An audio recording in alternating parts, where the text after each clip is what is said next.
Welcome back. It's time for...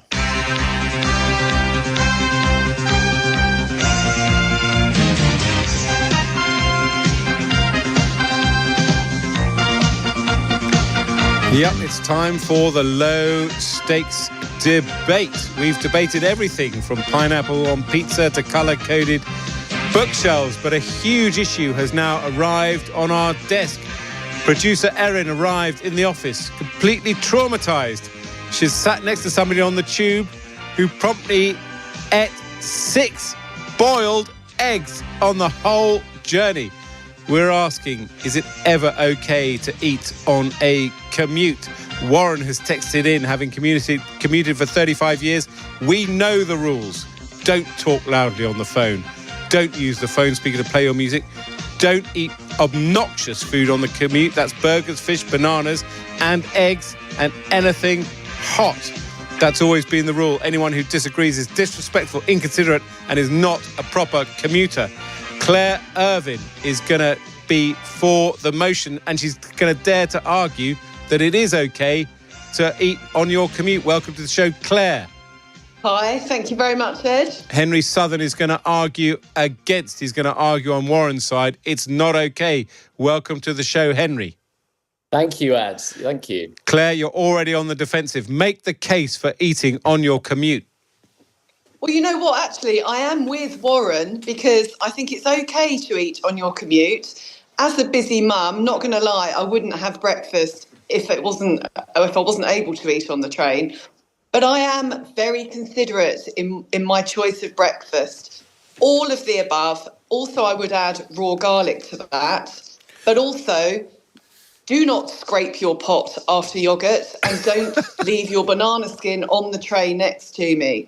But other than that, you know, I think it's a really great use of time. There is no other time in my week when I can eat, concentrate and look out of the window all at the same time. Claire, what do you eat for breakfast? What do you eat for breakfast on the tube? Oh, God, I'm a really smug breakfast eater. I take a little Tupperware pot with yoghurt, but I don't scrape the pot, and fruit and nuts.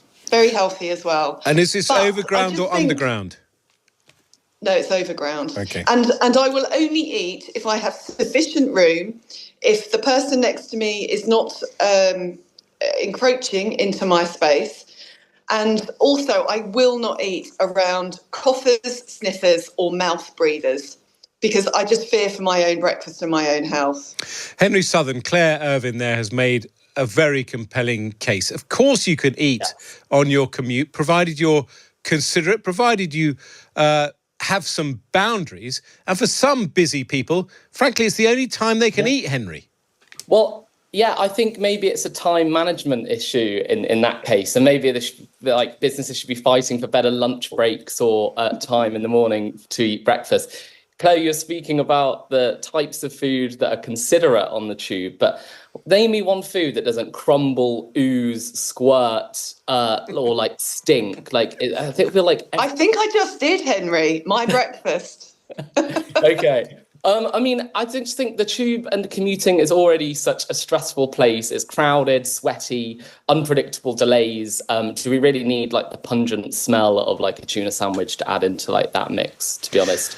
I think the other issue is the mess and the rubbish. The amount of time I go on the tube and I see so much debris everywhere. I was on the Victoria line only a few weeks ago and there was a pile of anchovy bones on one of the seats. It's just disgusting. Anchovy bones? Yes. Great. Well, yeah, I think that, little sardines. Yeah, sardine, because that's the new Valentine's gift, apparently, sardines. Yeah. I know. And talking of Valentine's, if my partner was eating on the tube, I think we'd have to have some very serious conversations about the future of our relationships, to be honest. Interestingly, my husband refuses to sit next to me if I'm going to eat my breakfast, so I'll give you that one. But then I also talk, which is also apparently just as irritating as eating. I think rubbish. Surely rubbish is good manners, as is my commuter code for eating. As long as you can be self-contained and not flick or splash or threaten the person next to you. Again, my husband lives in fear and has the conversation ready in his mind. to have with somebody who happened to spill coffee on him if it's sitting teetering on a tray. But I just think be considerate, and that, I agree with you. Litter, collecting your own litter and not leaving a love gift of anchovies is really important too. But Claire, you sound like a very considerate commuter. Unfortunately, that message hasn't reached the rest of London, like commuters. I've seen some terrible things. I mean, countries like Singapore, they have such workers have such a good quality of life, and it's illegal in Singapore to eat on the tube. Yes, Mark has just texted in to make that point. Yes, I think it's. I think we could really sort of see that as a inspiration, really.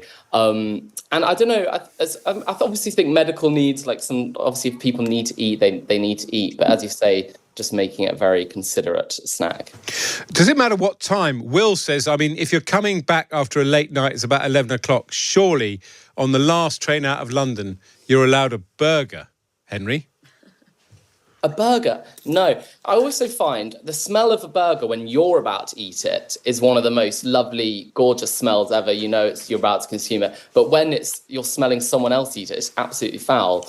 I just think there's two wonderful windows to eat on the tube. I think that's just before you get on and after you get off. They're the great windows to eat. Interesting concession there, Claire. I think you may have inched this one because Henry's just conceded you can eat on the platform.